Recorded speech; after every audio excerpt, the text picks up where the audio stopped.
experience as we know it. Here we go, ladies and gentlemen.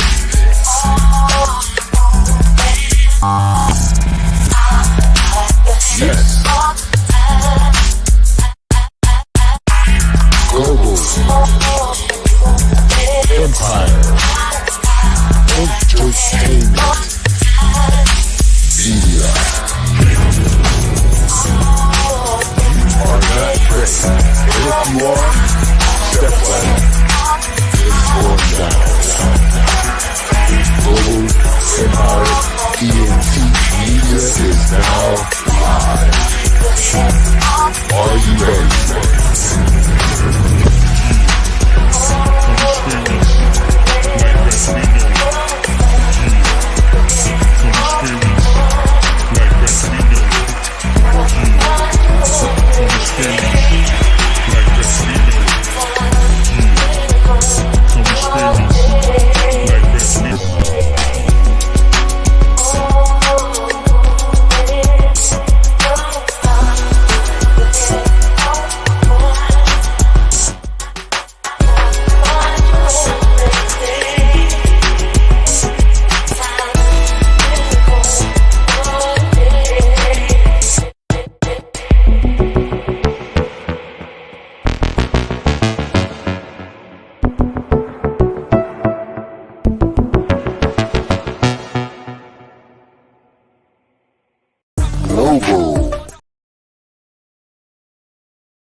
Global Empire Entertainment live stream. Welcome to the show. Yes, we are live and we're ready. Prepare for the greatest live stream available.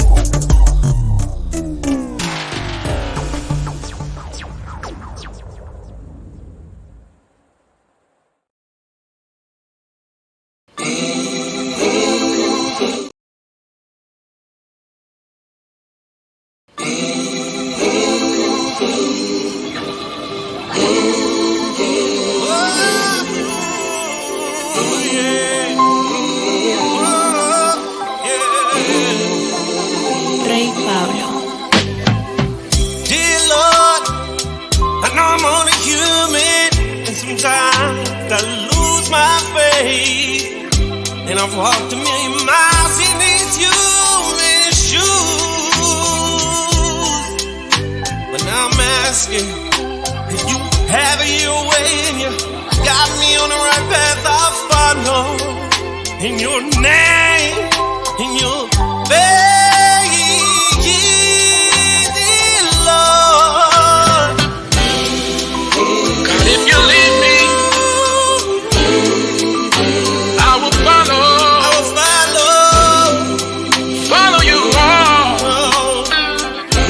way back home.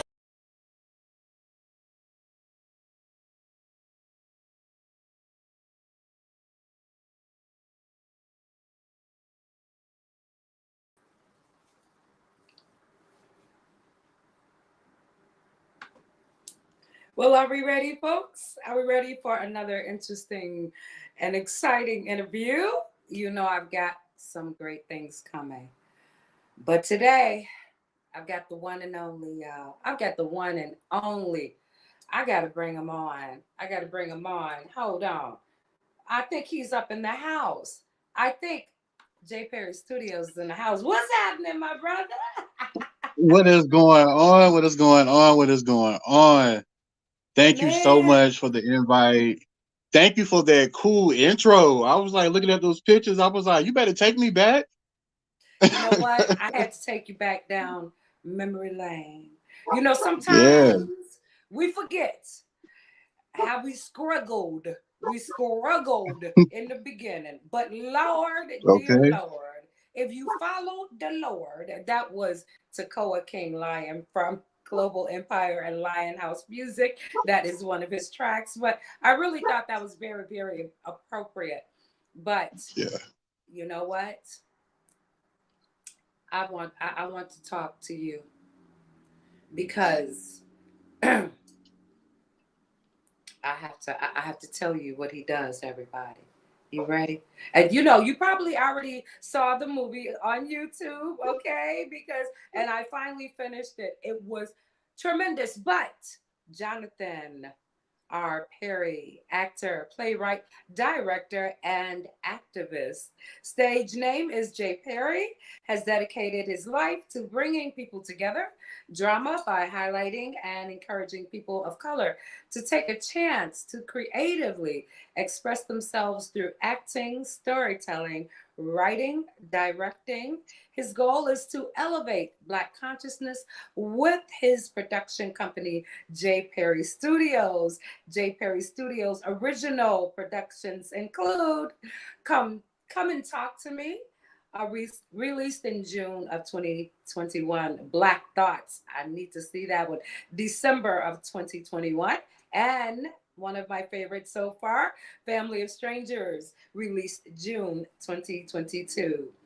And this is their motto, or his motto, where Black excellence meets Black theater. Wow, that is incredible, King. You have to tell us. We got to go back now.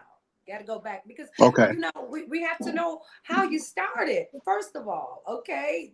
Playwriting, acting, oh my goodness. Did you take classes? How did you start on this journey? Well, I started when I was a young kid. Then everybody did their first taste of a church play or or whatever. I also, I did a couple church plays when I was younger, and then I did the Wizard of Oz. I think I was in the third grade. Yeah, I think I was in the third grade. At the Kirby Theater, where I do most of all my stage plays at. It was cool, but then I didn't do anything with it. Nothing else. All through high Third school, I grade. was in the Wait. marketing. I gotta stop you. What character did you play? Oh, we were, since we were all kids, they had us at the Munchkins. Too cute. Okay, go ahead. I'm sorry. Go So, ahead. oh, you fine. But I didn't do anything with acting after that. That was a long time ago. All through high school, I was in the marching band, and I played drums, I played saxophone. I got to college, I didn't do marching band anymore. I just was just a regular college person. I don't think I did join the college pep squad, which is the Aggie Live Wires, down at North Carolina A&T State University. So I did that. So I didn't do anything with acting until December 2017. A very good friend of mine, he's a fellow writer, director, and actor. He was putting together a Christmas show. And he was like, "Hey, bro, look, I know you the wizard with the pen. You funny. Come and join. It's pretty much gonna be like a little improv show. Mm-hmm. So I was like, I never done it before, but he knows me, so he know I'm the ride or die friend. So you want to do something, let's go ahead and do it. Long as it ain't too crazy.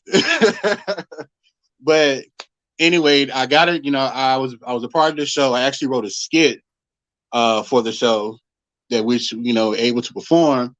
But right after that, it was just something just bit me. So from December 2017 to April 2018, I joined the cast of Dreamgirls back in my hometown of Roxborough, North Carolina. Okay, hold on. Dreamgirls. What Yes. what what did you do in Dreamgirls? This is so cool. Oh my God. Oh, what I did in Dreamgirls, I was actually what was the character's name? They call him Frank. Was pretty much what it was. The director, he made me Curtis's right hand man throughout the whole entire thing. So in the beginning, I was the Apollo announcer dude. So pretty much like I was an ensemble character, which he kind of wrote part of the story to go Yeah. along with them. So I was following with the dreams. So I was with them in the Apollo, and then doing everything with the dreams. Like I was right up beside Curtis hand. Oh So it my. was an ensemble character, but I greatly enjoyed that character, because we did a lot of amazing things with that. Wow. So from Dreamgirls, from April 2018, for the next 4 plays, it was strictly gospel plays I did out of Virginia, out of the state of Virginia. So I went from Dreamgirls in April 2018 to a gospel play called Patience, June 2018. Follow along with me. April, June. Then another one in 3 months. September called yeah. Then another one called because I said I do in September 2018. And then with Faith Steps in December 2018. So I was hitting them back to back 2018. Wow. Let me ask you something. How Mm-hmm. difficult is that to go from character to character to character in a few months? I mean, do you have Oh, with me, it's not at all like it doesn't take long for me to really learn the script. Um, I would look at it, learn the script, and I would take it, and I would dissect it. What I was taught from the great man, Mr. Fred Motley, out of Danville, Virginia. He actually directed Dreamgirls, The Wiz, and what he's doing now, The Color Purple, here in my wow. hometown. What I learned from him was to not only to learn the lines, but to know the story. Mm. So each Hmm. time I got into the character, it was real easy. I was able to dive into it. So going to the next project was pretty easy. I just Wow. shake it off. So I just shook it off. It's time to jump into the new character. So it's for me, Wow. it's not that difficult. Okay, let me ask you this. So, for Hmm. aspiring actors and actresses, you didn't have to take any classes, you just read, you just did readings, or how did that happen? I didn't. With me, it was no classes. It was really just natural. I'm a creative person, so I got a very vivid imagination. So stage acting, that's what it is. I get to fulfill out in a way. I guess I'm using the word fantasy in a way when you're doing a script and you have such a vivid imagination, is getting down into the characters. So even when amateur actor, yes, it's good to take classes, but if you're natural, just I like to say just jump into it and just learn as much as you can. Thankfully, like I said, I have Mr. Motley, who I just greatly just learned from. So coming in being a novice, because think about, I went from a improv show to a musical as Dreamgirls. That's a big leap. But I Wow. learned a lot. So just find somebody who was really good at their craft and learn from them. That's my advice I to the got young you. actor out there. Okay, I got you. I got you. Now, let me ask you this. Um, Hmm. the the directors, we're going to go into your writing in a moment, but the directors that you've worked with, are they totally different from one another, or is one more demanding, one is more, or do they give you free reign with your with your characters? How does that work? Well, the different directors I've worked with, like I said, they all have been different in their own way. And me as a director myself, um, I learned from all of that. So when I'm doing Mm. my own production, um, especially this is the script. I let the cast know like this is what this character called for. So you read it, you get an understanding of it. But then also as the director side of me, I come to my artists, I come to my actors like, okay, give me something. How would you play this? This is how the script is written, but Oh, show me okay. how you will play this. You know, Okay, um, I get it. I, So basically you give them the script and then you say mhm, bring it to life. correct. Got you. Got you. Okay. Now, you have worked with so many incredible actors and actresses. Tell me a few of them and a little bit about the ones that you really, really enjoy working with. Oh man, let me see here. A few actors from my camp alone. Well, we're gonna start from my camp. I have to say one of my favorite actors to work with is actually my cousin. Her name is Danielle Davis. Short. She played Jessie in Family of Strangers. Oh, okay. You know what I'm Yeah. saying? My cousin, she is a phenomenal singer and phenomenal actress as well. So I love working with her. You Because know, I know if I work with her, oh, we about to cut up. So this is I, this I is gotta blood I, right here. We about to cut up. I gotta tell you, at the end of Strangers, I don't want to tell it all, y'all, but at the end of Strangers, you all did something so unique. But it was a dance off the women and the Mm-hmm. men, right? And the dance, I mean, it just took me back, like when we were in college and we would like, go toe to toe. But I was waiting because I just knew one of the women could sing, and I was waiting. I'm like, who's gonna sing? Who's got that voice? I know one of these ladies has that voice, and I was waiting. So now I know who has the voice. Okay, okay. I love her And character, you it's actually guys. a lot of voices on that cast. It's just that I didn't showcase this one with like eventually I will add my original songs to my stage plays, but at the moment with this one, it was you saw how it was such a vibe that I created in that Oh little man, section. So it was that was it something was that I did for the audience so you guys could enjoy, it was such during a that moment. vibe. I mean, all the way through from beginning to end, it was almost like going to a college reunion. And I heard something about it's going to be a reunion of the. Yes, later this summer, early fall, we Oh will be wow. getting a sequel, which well, part two. It's a 3-part series I'm writing. Family and Strangers was the first one. You will be getting Reunion of Strangers in the fall, and Wow. then next year we will end it. Next year, the finale is called Strangers. So Listen, guys, you have got to go to YouTube and look for the Family of Strangers. It was such a great play, you guys. I promise you it was. But wait, so okay, so we know that your cousin, she's one. Name a few others that you like.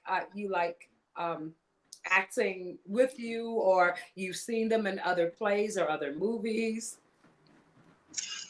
man, it's so many that I know. I love working with uh um oh my god, put me on the spot. I'm trying to look. Everybody, I love you. Everybody who I work with, I love y'all. You know what I'm saying? I love everybody who I work with. It's Everybody, been a pleasure. everybody, Yeah, guys. Let's see, Hicks Heights 57 in the house. Keep representing, Jay. All right, that's one of your people. Let me highlight that's my that comment. neighborhood. Yep. Oh wow, that is so neat. I love when you know when your city responds so well. Tell me, how are you being received in your city and others? Coming from a small town, everybody knows me. So everybody knows my parents. It's Yeah. one of the things where I have a show like, oh, when people see it, especially like some, I'm from North Carolina, you know, I'm country. So when I see my folks out, you're like, oh, you the boy that be doing them plays. Like, yes, ma'am, yes, sir. So it's Oh, yes, you know, ma'am. Yes, that me, ma'am. so it may be some who have not has able to come out to a show, but at least they acknowledge me that I do this, and they're very proud of me doing it as well. So you know, Let me ask you this now, because I don't know the process of writing a script. How does that occur? well, my process is different. Like it's such a gift that I have that I was blessed with. Thank God He blessed me with this wonderful gift of creativity. That it's such a weird process that I have. I can literally just be inspired by anything. Like when I wrote "Come and Talk to Me," which was the very first show that J Perry Studios put on stage, I wrote that off because I was listening to Josie. One of my favorite songs is "Come and Talk to Me," and then I was on one day, and then just I got put into like this weird creative trance, and I just like I need to write something based off this song, and that's what I did. So I wrote Wait, a so whole you stage wrote a play. you wrote a screenplay off of a song? Wow. Correct. Wow. Okay, you got to tell me a little bit. Sip Sage and Manifest. Hey, baby, I see you. Some of the really huge YouTubers are coming through right now. Salute, salute, and salute as well to everyone coming in. Please go ahead and share on your channels if you don't mind. And a lot of the people that you see are coming through. Some of them, they have been in the magazine as well. So that's pretty cool. So get to know everyone on YouTube. And the other outlets, just go ahead and send them friends requests. Tell them that the Phoenix sent you guys. All right. So tell me a little bit about Come and Talk to Me. All right. Come and Talk to Me is pretty much, like I said, I was inspired by the song Come and Talk to Me by Jodeci.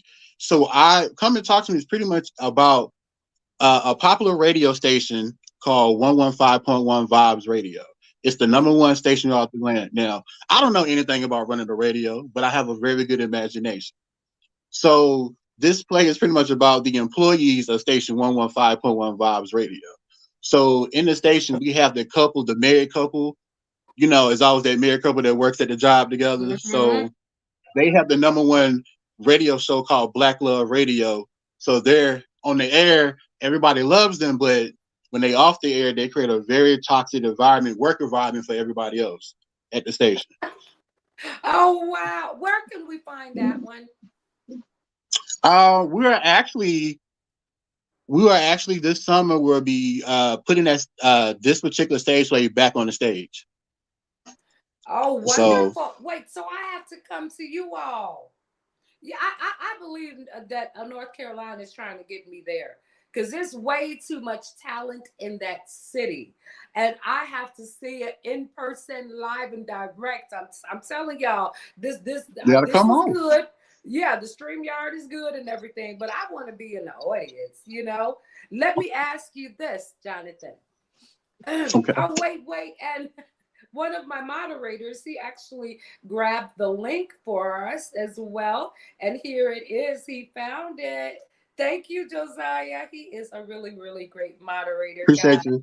Salute to you. And Drew Dabbs is in the house. I'm going to be interviewing him next week, you guys. And I'm trying to interview Sip Sage and Manifest. She's so busy, I tell you, but I'm going to get her. And she's in the magazine in February as well. So I don't know if I sent you, but I have to send you the link to that. So let's get back to you, young man. All right. Now, we talked about the beauty of the industry. Now we got to talk about the beast. Okay. What are some of the downfalls that you have ran across in this field alone? The downfalls that I've run across, I would say, is support. You know, you're always going to have your family. Well, your family's always going to come out. Well, not all your family, but yeah, family will come out and support you as much as you can. yeah. But it's the thing about theater is that it's a lot of men do not come to stage plays. They do not come. It's Really? actually more women. Yeah, it's actually more women that come to stage plays than Wow. anything. Why do you think that is? So Do you think that they're not used to it, we or? we ain't about to sit through all that. Some of us ain't about to sit through all that. But so that's why it's my job, to make something that is going to grab your attention. It's going to keep you there. It's going to make you come back. And I did that. I was like, okay, I know, coming into this field, I know I'm going to run into that problem that a lot of men are not coming to see this, but I want everybody to come see this because I write something for everybody to take back home. So I was like, what can I do to bring, my fellow brothers to come sit down and watch a stage play? You know what I'm saying? And that actually birthed my second play that we put on stage, which is called Black Thoughts. And that play was about black men. That play is about a group of black men who formed together a brotherhood doing a group therapy session to talk about their mental health. So that was the second production we did, and I was like, I know my brother's gonna have to come out to see this because in this play, I talked about being a black man. I wrote it from eight different type of black men. You have the young man who was a troubled kid that became a troubled adult that followed him to his adulthood. You have a self-hating black man. You have a black man that's struggling with addiction. So like I said, there's different layers in there that I wrote about, and that certain topic that I did that I knew my brother's going to come out, and surprisingly they did. They actually came out for this show, and they enjoyed it because they were able to Nine sit different back. perspectives. Nine Yes. different. Now, let me ask you something. Did you hmm take inspiration from people that you knew?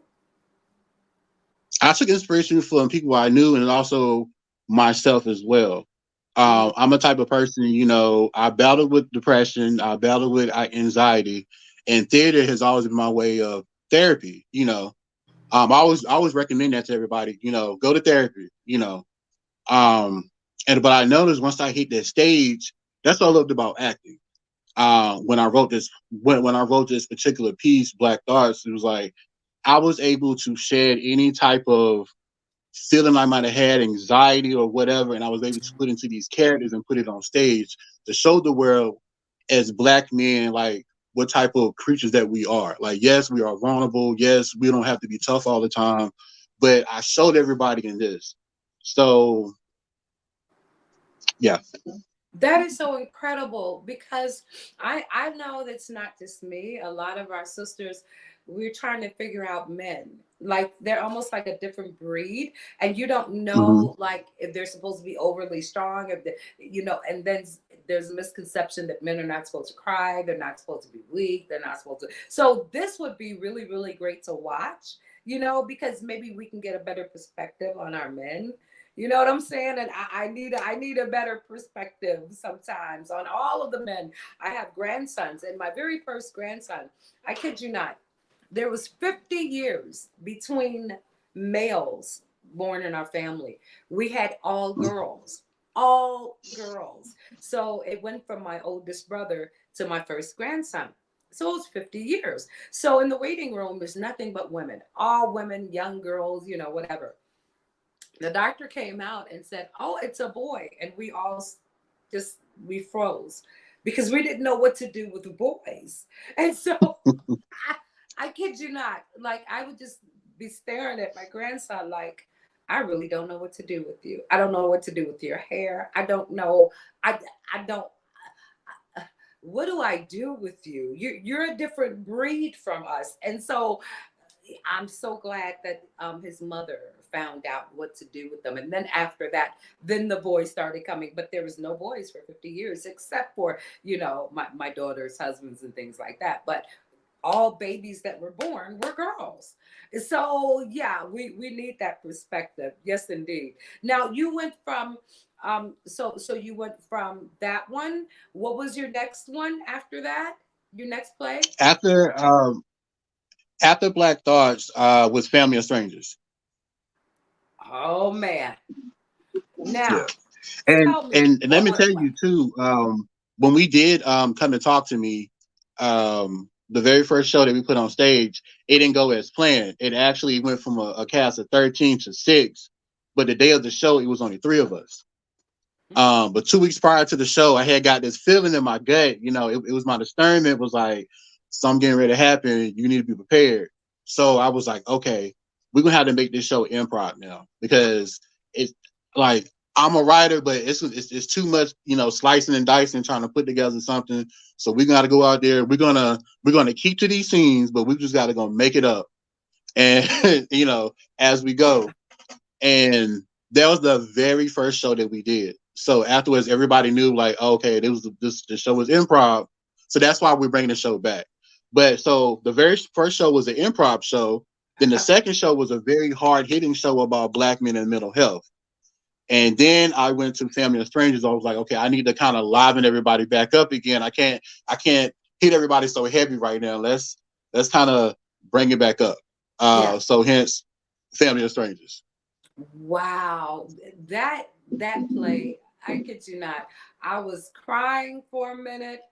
I was laughing most of the play. Um, it was very suspenseful, like okay. And I talked about this on the review that sometimes you don't know what's about to happen, and that's a great Mhm. thing because like even when I watch television, right, if I can actually tell you what's about to happen, I don't want to watch it. You know what I'm saying? And that's why I hate watching movies with my husband because I know what's going to happen. I already know who killed who, you know, who the prime suspect is, because I was an investigator in my former life, for juvenile court system. So it's like nothing shocks me anymore. You know what I'm saying? And so I would get so frustrated because I just blurt out, "Oh, it was the daughter. Oh, it was the cousin. Why did the cousin kill the boy?" And then that would just ruin it. So now, no, I don't do that anymore. But that's what I loved about your play, was that I didn't know what was going to happen, and what I thought was going to happen didn't happen. You know what I'm saying? So I really love that. And I did that. I did that on purpose because as a writer, is one of my tools that I use. I like to write from the audience standpoint. So when I'm writing my stage plays or anything, I'm writing as an audience member watching this. So if I'm watching this on stage as I'm writing this, what Mm, do I want to see? What what's not going to be too obvious? So as you see, throughout mm, Family of Strangers, I was giving little hints on certain stuff. So if you were yeah. paying attention or not, you know. Yeah, yeah, yeah. I noticed, and let's talk about also about the characters themselves. And I talked about this on the review as well. You gave them sort of free reign, didn't you? I mean, I thought you did. Is it true? Okay, so what I did for the actors. So when I wrote Family of Strangers, it was pretty much the last stage play I did in Virginia. It was called Three Secrets, and a lot of us in that cast became real tight. And I was like, Mm, y'all, like, I'm gonna start my own. I'm gonna start doing my own plays. You guys want to do my plays? We was like, yeah. yeah. So I'm gonna write a play based off our friendship, doing this process of doing this play. you know. Mm, So in our group chat, I had was like, so I created all these names. I said, all right. I was like, all right, everybody pick a name. So everybody, wow. pick the name that they wanted to get. So all right. So where's your character from? Oh, my character's from Miami. Oh, my character's from Mm, Chicago. Oh, my character's from New York. I Okay. So what is see. something that you always wanted to do in life that you never done it? Oh, I always wanted to be a movie star, or I always wanted to be, you Ah, know, run a company. So that's what I wrote their characters. So pretty much, but it's wow. funny because the cast that you saw in Family of Strangers is not the Yeah. original cast I wrote it for. It's maybe just like three people. Yeah, me and three other That is people were the original from when I originally wrote it. But that is the so. other actors came in and was able to fit those shoes so well with those characters that it was second nature. You know So what? that's the I would never have known that. I would never have known that these were, stand-ins or stand-bys, because each actor or actress, they brought their characters to life. And I said this on the review mhm. as well.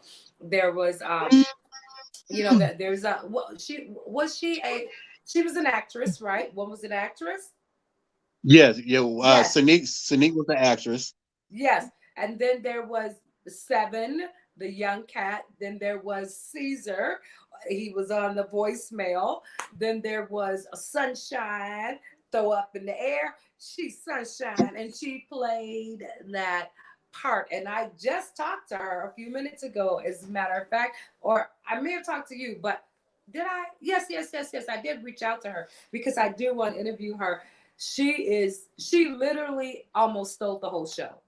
Like Yeah, literally, because I told everybody with their characters, like, look, these are your characters. Now, cut up, cut up. Oh, I I tell them, see. I cut up, see. just cut up.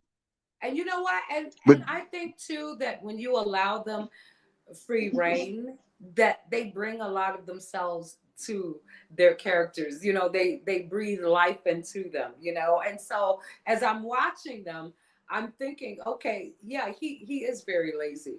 Oh my gosh, it's like I know a lazy person like that. Oh my god, yeah, she can't cook.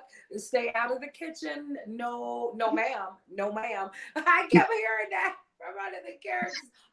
No ma'am, no ma'am. And that was so like normal, because that's how certain people talk.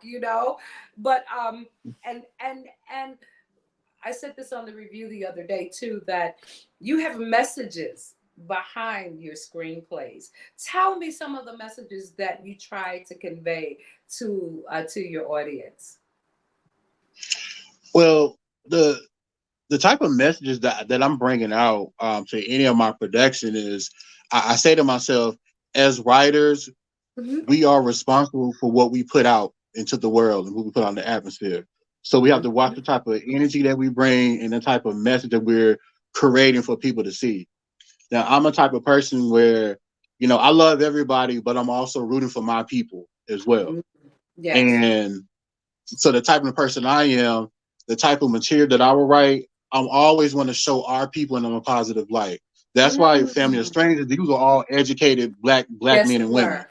And I You love know what I'm that. saying? I did love that. I mean, all of them, you could tell that, like I said, they brought their characters to life, but they carried themselves, like you should when you go on a vacation or when you go to a reunion with friends. You know what I'm saying? The only ones that were a little ratchet were Sunshine and David Piles. What was his character? Roger. Roger. Roger. So yeah, so they had to be a little ratchet because they were not, college friends. They were just, supposedly taking care of the cabin, but I didn't see that at all. But you saw, but what was so cool? What I wanted to come across the story with this is like Family of Strangers, because Roger and Sunshine were strangers to us, but you know how we do when we see people, especially like our people, and they working somewhere, you start getting buddy with them. So you saw they somewhat started to become part of our little family They nucleus. You did. know They what I'm did. saying? It was almost as if I forgot that they didn't go to school with you all because they just started Mm-hmm. meshing, into the family. I called it a family. But and another thing that I loved about it is that you showed that our people can stay together even years later. You still have college, friends that you can still go away with, and remembering college days and how crazy it is, and so on and so forth. And then to show them now as adults, the adult problems that they're going through. I wanted to ask you this too. Hi, Hammer Time. I see you, baby. I missed you. Mwah, mwah, mwah, mwah. So the women, the women issues. How did you deal with that? Did you because you're not a woman, but the messages that came through with some of the scenes that were happening, how did you deal with that, or how did you write that in when you're not a woman? What I did was I asked my sisters that was part of production, Danielle Davis Short, Lanita Johnson, Shauna Fitzgerald, Malika Alston, Lauren Holiday, Diamond Knights. I feel like I'm missing everybody. Oh, and Jocelyn Scott, who played Tracy. You didn't see Tracy in the play, so you would see Tracy in part two. But Tracy was part of this. But what I did was, so when I was writing those particular scenes, I sat down and I asked them, I was like, "Hey, as women, as Black Mm. women, what is the issue?" So as a man, I stopped and I listened to what they had to say, and I made sure that I interpreted what they said correctly on stage, and obviously I did, because, like you said, I was. It was incredible because, like I said, it was so realistic. Because when I was Mhm. watching certain scenes, I said, "Wow, I know someone who went through that. I went through that. I know someone that went through that. Wow." And it's like, wait a minute. This is a man that wrote the script. There's no way.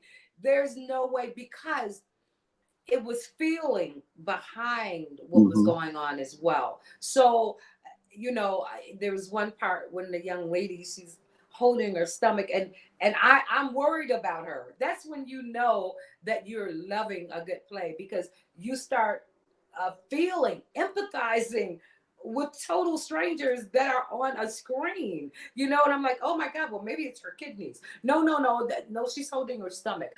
She could have an abs. No, no, no.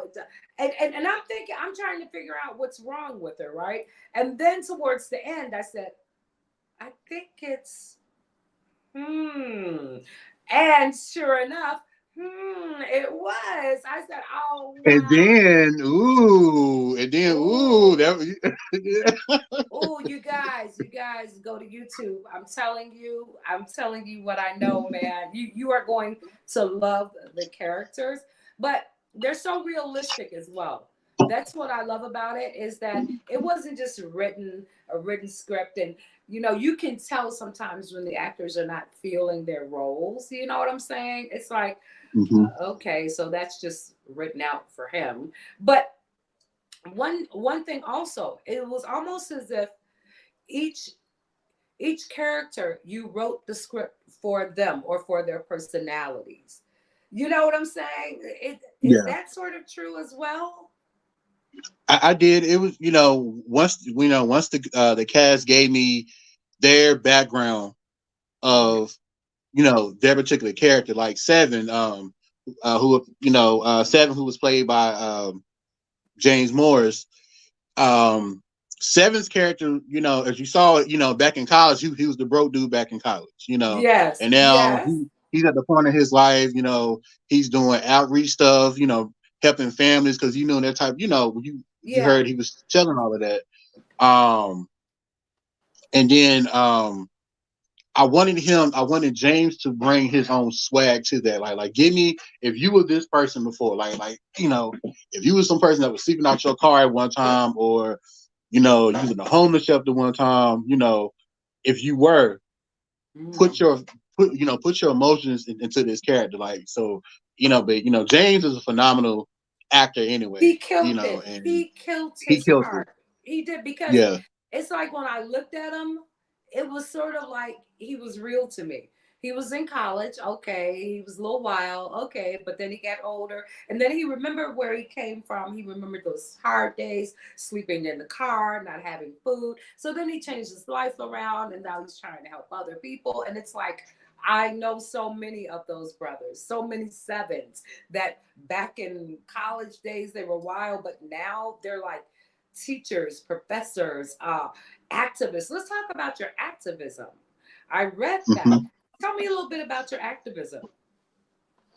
Well, I'm always I'm always, rooting and fighting for, equality for everyone, especially when it comes to justice, especially among our people.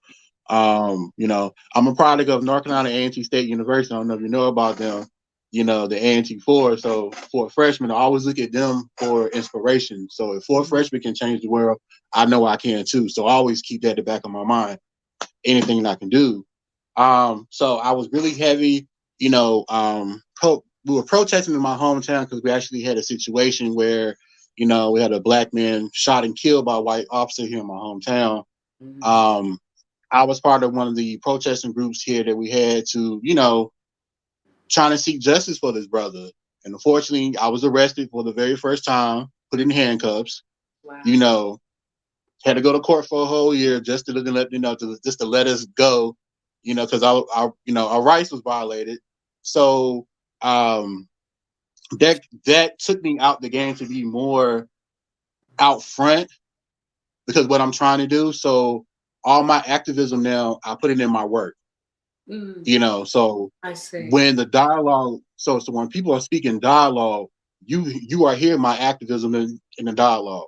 As you tell, my Yeah. character Jaheem Pentecost, I was a teacher, and Yes. in there, it was acting how I was doing. I was like, I'm trying to maintain. I was thinking about the teachers who I know, all my Mm, homeboys and homegirls who are school teachers, how everything I listen to, everything they say, how much they have to fight to get funding, do all the crazy stuff. So I took it as a teacher, and I was like, because I talked about redlining in the play. I dropped all these type of jewels if you didn't know about. I said it yes, so you you can did. go back and go pay attention to. I did the same thing with Black Thoughts. I put in there statistics about black men and suicide rates and all type of circling with mental health because I actually worked in the mental health field for over 10 years. So I Mm, used my experience from that and I make sure that I put it into my work as well. So anything I'm putting in my work is life experience, hence the activism. You know, I always say, and we're working with a young lady. She was in prison. She they gave her 3 years.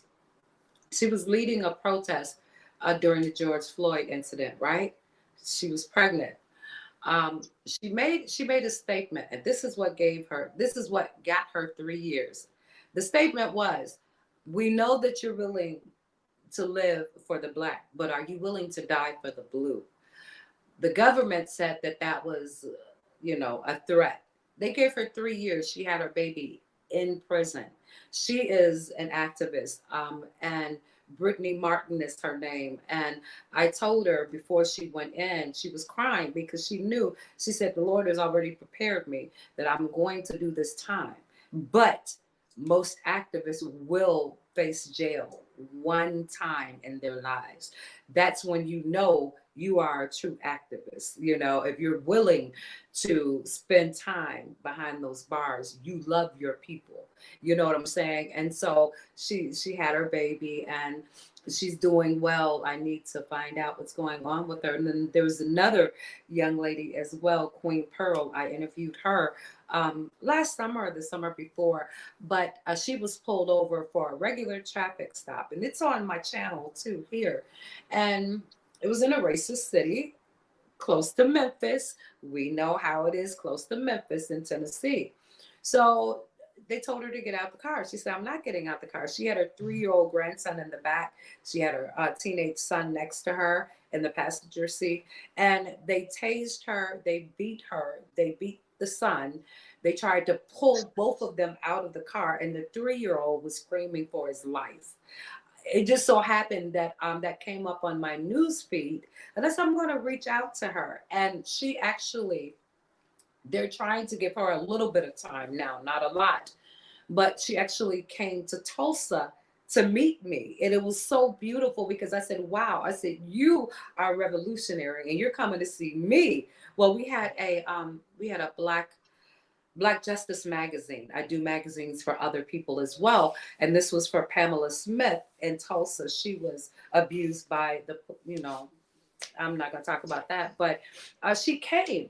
And when I saw her, I said, you're Queen Pearl. And she said, we stand together. I was not going to miss your red carpet event. And that's what we had. We had a red carpet event for the Tulsa magazine launch.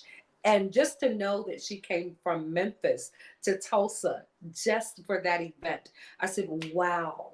I mean, it is, yes, it is so amazing that the revolutionaries and the activists, how they stand together. If there's something going on in this city, then other cities are going to show up as well. I'm also affiliated with the original Black Panther Party with Mike Payne. I actually interviewed him. That's on this channel as well. He talks about all of the activism that he does. It is so very important right now, especially because you see what's happening. And I'm so glad that you're bringing light to a lot of things that are happening in our city. And I loved your character in Family of Strangers because even though you had a problem, and I was wondering, why does he have this problem? What is going on with him? And then when you explained about being a teacher, I'm not going to give the whole scenario away, guys, but when you were talking about being a teacher and what you witnessed, and that's why you were doing what you were doing. And I said, I wonder how many other teachers have witnessed these things and are going through the same psychological problems. And that got me to thinking as well. You see what I'm saying? So Mm-hmm. I love how you bring attention to, and it was so many issues that you brought attention to. You know what I'm saying? From women's issues to teachers, what they go through, to, oh my God, it was so many layers, so many layers. And I said, wow, I said, this is so incredibly written. I was so happy that I saw it, and it was so funny. the review, I had to stop watching it to do the review because it was so late. I can't miss the review. But that made me go back and watch the ending.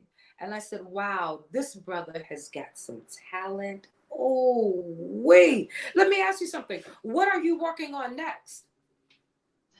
What are we working on next? I actually got the rest of my plays already written for the rest of the year. Um, I have multiple stage plays already written. What most of I do sometimes is like I will get a title, I will get I will create the characters, and I will go ahead and write the very first scene of that play, and I will stop because then my brain moves some like 1,000 miles a minute, so I would jump on something else, and then eventually I might not look at this play for 3 months, and I would jump back to it, and I look and I would read, and I'm like, oh, okay, I remember this, and I'm like, you know what, I already got the first thing started, and then that helps me jump back into it because now I didn't took some time away, worked on another project, and came back. Now I can look at it with fresh eyes, and boom, I already have a blueprint already somewhere laid out. Then I can go ahead and finish it out. So for 2023, the shows that we're doing for 2023 would be Come and Talk to Me, which will be hitting the stage again this summer. Um, Reunion of Strangers, which is the sequel to Family of Strangers. I can't wait. And I can't wait. just to give you a little hint, it's a 4-year gap that I'm doing. It's a 4-year time jump from the first one to this Oh, one. wow. So the first Family of Strangers, then 4 years, then 4 years, then 4 years into the future?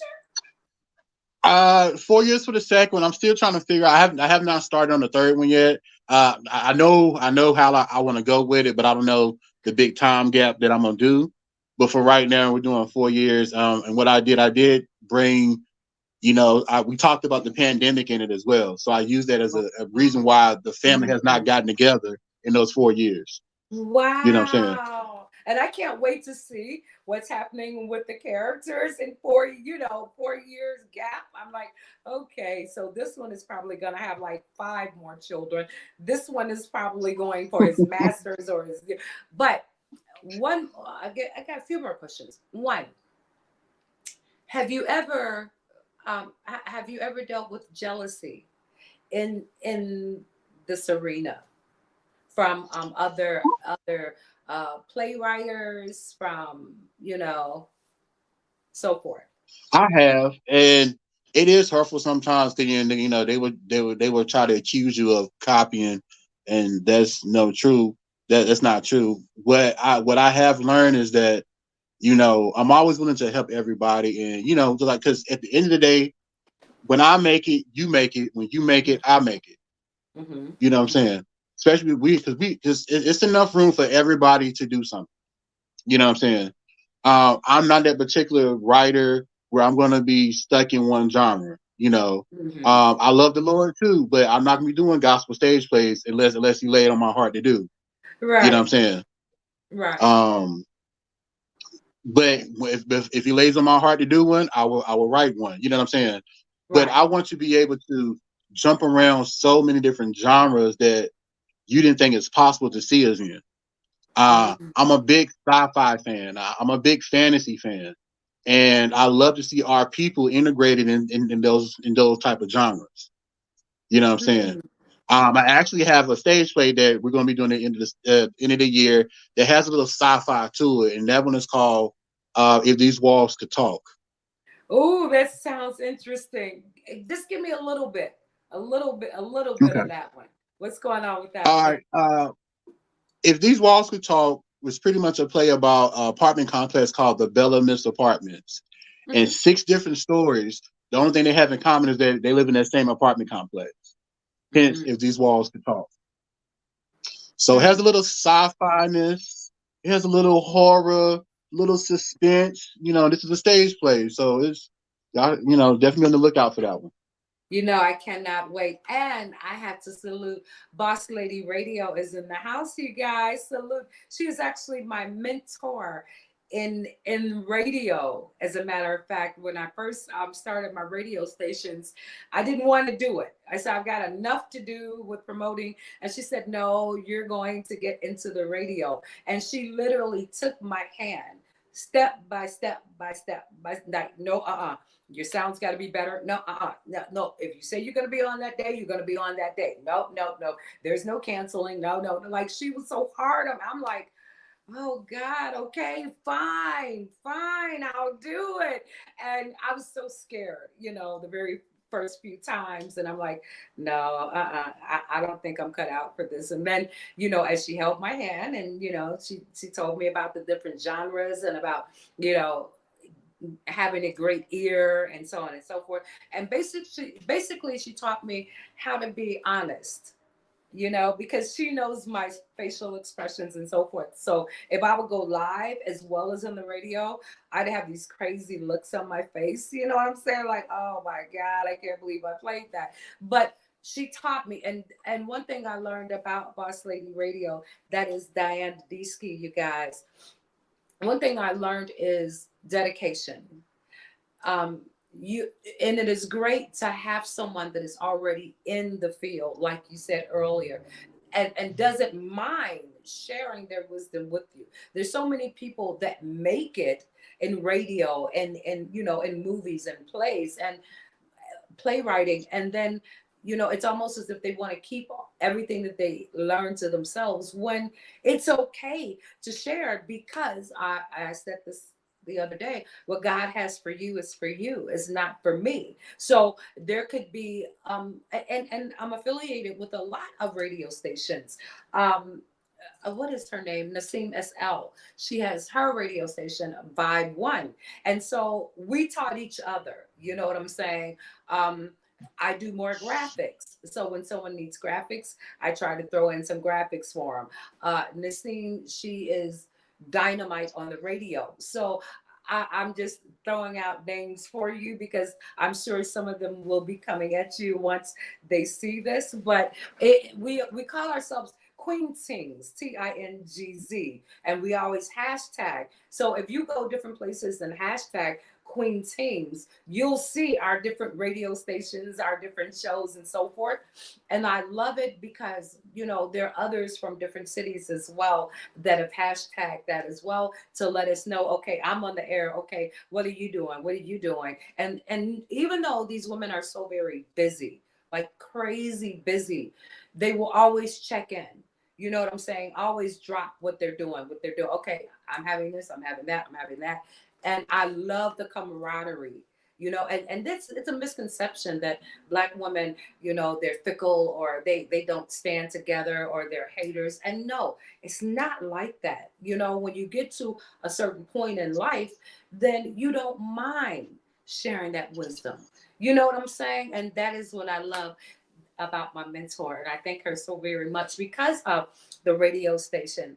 I was thinking, okay, what's next? What should I do to bring everyone out even more? Because you can't see these people, you can read about them. You can hear them on the radio. So I said, let's do me and Danny Joel, he's from Australia. He decided to do an international label. So at the same time, I said, well, why don't I do an international magazine? And we started together 5 years ago. We didn't know what we were doing. Now he's won 1 million awards. Diana Deesky, she's won crazy awards. I've won a few awards. And it's like, we never knew years ago that we would be where we are now. How does it feel for you, knowing that you went from there to where you are now? It feels wonderful. And actually, I actually have a quote that I wrote that I use and I tell my actors all the time.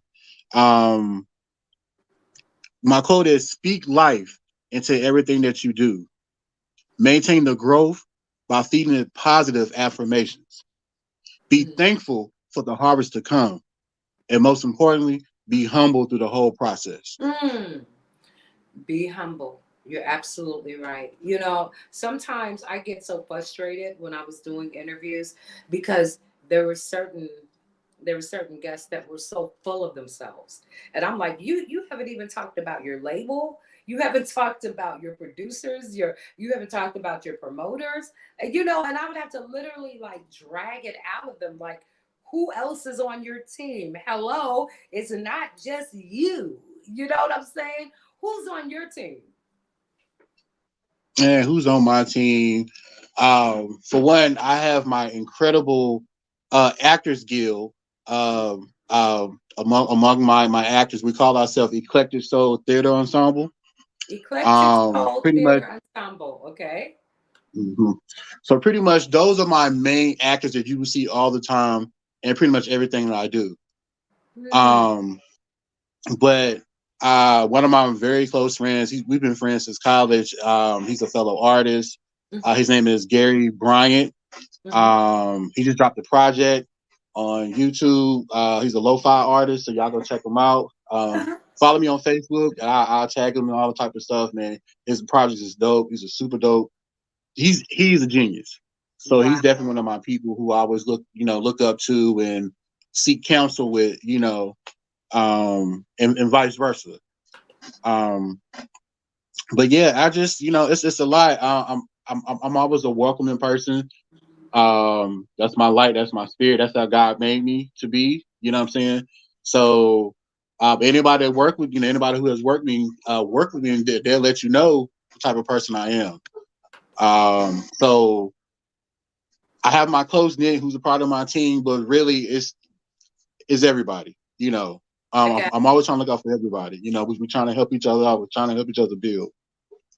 I Excuse me. got you. Let me ask you another question, if you don't mind. Um, what was I going to ask? I forget. It was about. Oh, I know. I noticed that there's a television station that you're. Tell me about that. Yeah, yes. Um, you guys can go check out Angie TV. It is a free black-owned streaming app that's available on Roku. So if you have Roku, go to the apps, type in Angie TV, ANGIE TV. We'll pull it up. Family and Strangers is actually on there. Once you download it, you can type in Family and Strangers, you will see it. But yeah, it's a black-owned streaming app that I was able to link up with to have my original stuff that will be coming out on there. It's ran by Mr. Antonio Doer as well as Shauna Fitzgerald. Shauna, who played Ari in Family and Strangers, Yeah. she is connected with Angie TV. Um, it's a very dope. It's a very dope streaming app. They're constantly looking for more people to bring their content to their Oh, streaming app. So you guys got some content? Look up Angie TV. you know I will. You know I will. Well, we have come to the end of our hour. I hope I covered everything. Is there anything else that you would like for us to know? Oh man, just that you guys. Thankful to everybody who has watched, who have watched my original stage play, who has commented, who has subscribed. If you haven't, please do all that, as well as subscribe to her lovely channel as well. If you're not subscribed to her channel, please subscribe. Um, and just be prepared for some more great body of work I'm going to put out. Like I said, alone we're putting out this year. Come and Talk to Me, Reunion of Strangers. Um, it falls to talk, and also we are actually bringing back Black Thoughts again to the Wow. stage, because we're actually at the end of the year. We'll be filming the TV series and short film adaptation of my original stage play. So we're doing all of that this year. This is so So you freaking. guys get to see Black Thoughts again, or see it for the first time. Sherry says, is the app free? Yes, it's free. Wonderful. We love free, guys. And Sherry says, Jay Perry, go Browns. Is that wait, is that North Carolina? I don't know.